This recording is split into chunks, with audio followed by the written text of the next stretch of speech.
Hey everybody, this is my Bruder conveyor belt. This one is motorized. I motorized it with a servo and it works pretty well. Pretty strong too.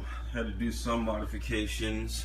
I had to drill out this hole here instead of using this one back here to tighten up the belt. I'm going to show you how I did it. It was very simple and cheap. I had everything myself and did not have to buy anything. Now this is what it looks like running. As you can see, I'm using 4 AA batteries to power this thing up. You can add a switch in the line if you wanted to turn it on and off, which I'm going to add later on. But as you can see, I have the servo in there, and it is so simple the way I installed it. I actually made a bracket out of a piece of aluminum. This piece of aluminum here is just a right angle piece of aluminum, which I glued on to the bottom of here. And after the glue was set, I bored 3 holes, small enough that the screws that I used to screw it in can still grip the plastic. So not only is it glued, it's screwed. Then I place the servo upon that bracket, and I'm going to show you what all that looks like. All I have to do at this point right now is to cut this tie strap, which I recommend you tie it with a tie strap and not try and fasten it down with anything permanently, just in case the motor gives, or you don't want to make any further improvements. You can easily just cut the tie strap, pull the servo right off, and you can make any type of maintenance you can. Now, from right now, it is pretty strong. I've loaded this thing down really nice, and you can hear the motor when I add some weight onto it. And it's still moving, believe it or not. I can't believe how strong it is. Of course, the servo that I used is a modified servo. It is a metal gear.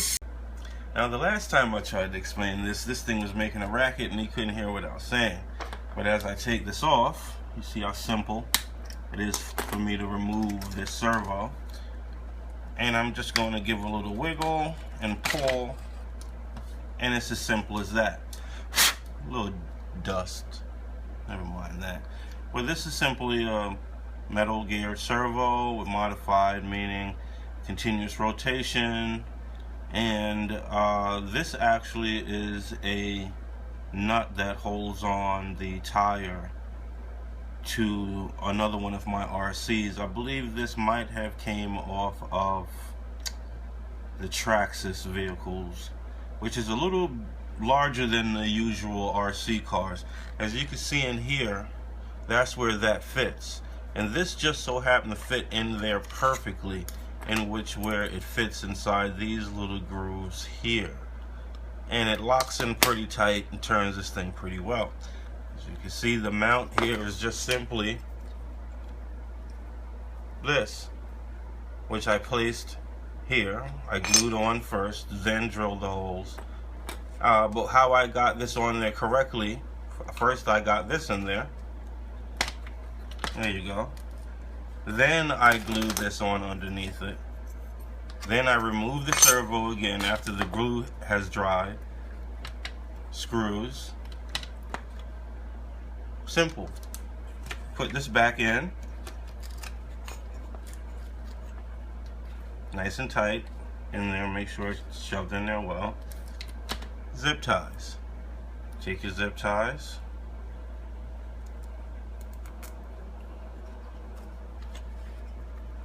And the only reason why I use zip ties is just for this purpose. I could get this thing dismantled very quickly. Any form of maintenance, swap out a servo. I've never had to swap out a different servo. This is a pretty good strong servo. Can't remember what brand, but any good strong servo would do. Metal servo is better. Just squeeze this on here real tight. I like to cut off the access. Now if you do want to put in a switch in between this line or wire this anywhere you want, you can. And then just a simple 1, 2, 3 you can get this thing running in no time. And it really doesn't take a long time. As a matter of fact, you can get something like this running in within 20 minutes to a half an hour if if you don't know what you're doing. About 10 minutes if you know exactly what you're doing. And that's how I did it.